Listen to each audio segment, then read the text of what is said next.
اعوذ باللہ من الشیطان الرجیم بسم اللہ الرحمن الرحیم الحمد للہ والصلاة والسلام علی اہلها اما بعد فقد قال اللہ تبارک و تعالی وهو اصدق القائلین بسم اللہ الرحمن الرحیم نريد أن نمن على الذين استضعفوا في الأرض ونجعلهم أئمة ونجعلهم وارثين۔ اللہ کا فرمان ہے کہ میری زمین پر جن لوگوں کو کمزور کر دیا گیا ہے، میں اللہ رب العالمین کا یہ وعدہ ہے اور ارادہ ہے کہ میں ان کو اپنی زمین کا امام بناؤں گا اور اپنی زمین پر ان کو اپنا وارث بناؤں گا۔ کیا ہوا اگر آج فلسطینی بچے قربانی دے رہے ہیں تو کل حسین نے بھی کربلا میں اپنے بچے قربان کیے تھے۔ آج وہ سیرت جناب علی اصغر، سیرت جناب عون و محمد پر چلتے ہوئے اپنے وطن کی حفاظت کے لیے، اپنی ایمانی غیرت کو جلا بخشنے کے لیے اپنا تن من دھن سب کچھ قربان کر رہے ہیں، اپنا مال قربان کر رہے ہیں، اپنی ناموس قربان کر رہے ہیں۔ اور میں حیران ہو رہا تھا سوشل میڈیا پہ کیوں لوگوں کو یہ باتیں نظر نہیں آتی کہ ایک چھوٹا بچہ جو 4-5 سال کا ہے وہ ایک چھوٹے بچے کی لاش کے ٹکڑے چن کے کفن میں رکھ رہا ہے، لیکن وہ رو نہیں رہا بلکہ وہ جذبہ دکھا رہا ہے کہ اگر ہم سب بھی ختم ہو جائیں پھر بھی غزہ ہمارا ہے، القدس ہمارا ہے، فلسطین ہمارا ہے، ہم کسی صورت میں فلسطین ان یہودیوں کو نہیں دیں گے، یہ ناجائز ریاست کبھی باقی نہیں رہ سکے گی اور انشاءاللہ اس کا وجود مٹ جائے گا۔ جتنا مسلمان پہلے بیدار نہیں ہوا تھا، ان شہادتوں کے بعد الحمدللہ ہر کربلا کے بعد اسلام زندہ ہوتا ہے۔ لہٰذا حسین کے پیروکار فلسطینی مجاہدین کو سلام، ان ماؤں کو سلام، ان بوڑھے باپوں کو سلام، ان غیرت مند مومنین کو سلام جو غزہ اور القدس کی حفاظت کے لیے اپنی جانوں کے نذرانے پیش کر رہے ہیں۔ آج دنیا خواب غفلت سے جاگے اور دیکھے کہ ہمارا دشمن کون ہے۔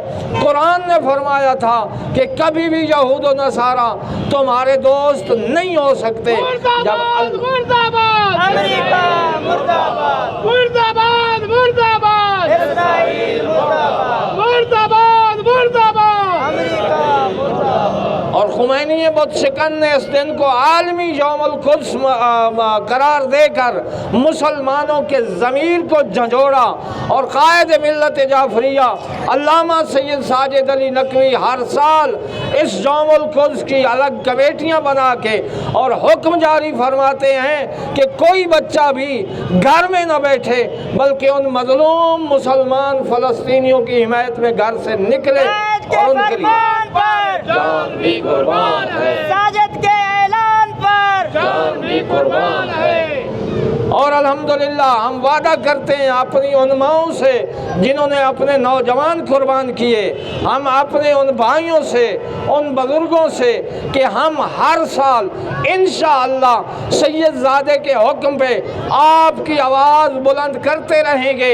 ہمارے مولا امیر المومنین کی آخری وصیت تھی کہ کونا للظالم خصما وللمظلوم اونا۔ اے مسلمانوں، اے حسنین شریفین، ہمیشہ ظالم کے دشمن رہنا اور مظلوم کے حامی و مددگار رہنا۔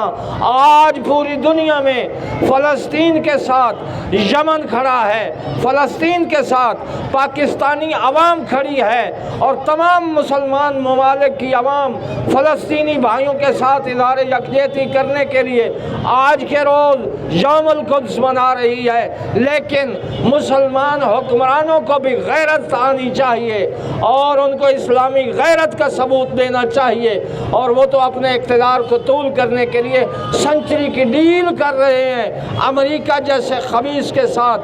اور یہ جو ٹرمپ ملعون ہے، اس کا جو داماد ہے وہ صہیونی یہودی ہے، اس کے ایجنڈے پہ کام کیا جا رہا ہے۔ اور سنچری ڈیل میں کیا ہے کہ مسلمان مسلمانوں کے منہ بند کیے جائیں IMF کے قرضے کے ذریعے، اور جو مسلمان حکمران جیسے مصر ہے یا اس قسم کے باقی جتنے بھی اپنے آپ کو مسلم امہ کا لیڈر سمجھتے ہیں اور لیڈری کرنے کا شوق ہے، ان کو 50 سال اقتدار کی ضمانت دی گئی ہے کہ 50 سال تک آپ کو اقتدار سے کوئی نہیں ہٹائے گا، لیکن فلسطینی ریاست کو قبول کرو۔ لیکن یہ ان کی بھول ہے۔ ہم پاکستان کی عوام، ہم تمام عالم اسلام کے مسلمان متفق ہو کر انشاءاللہ اس اسرائیل ناجائز ریاست کو تہس نہس کر دیں گے، اور اپنے فلسطینی بھائیوں کے ساتھ ہم انشاءاللہ پہلے بھی کھڑے تھے، اب بھی کھڑے ہیں اور پھر بھی کھڑے رہیں گے۔ فلسطین فلسطینیوں کا تھا، فلسطینیوں کا ہے، فلسطینیوں کا رہے گا۔ لبیک یا حسین، لبیک لبیک لبیک یا حسین، لبیک لبیک لبیک یا حسین۔ انہی الفاظ کے ساتھ میں اپنے بیان کو اختتام کرتا ہوں۔ دعا ہے کہ اللہ رب العالمین ان مظلوم فلسطینی مسلمانوں کی مدد و نصرت فرمائے۔ میرا اللہ ان ظالموں، دہشت گردوں، یہودیوں کو نیست و نابود فرما۔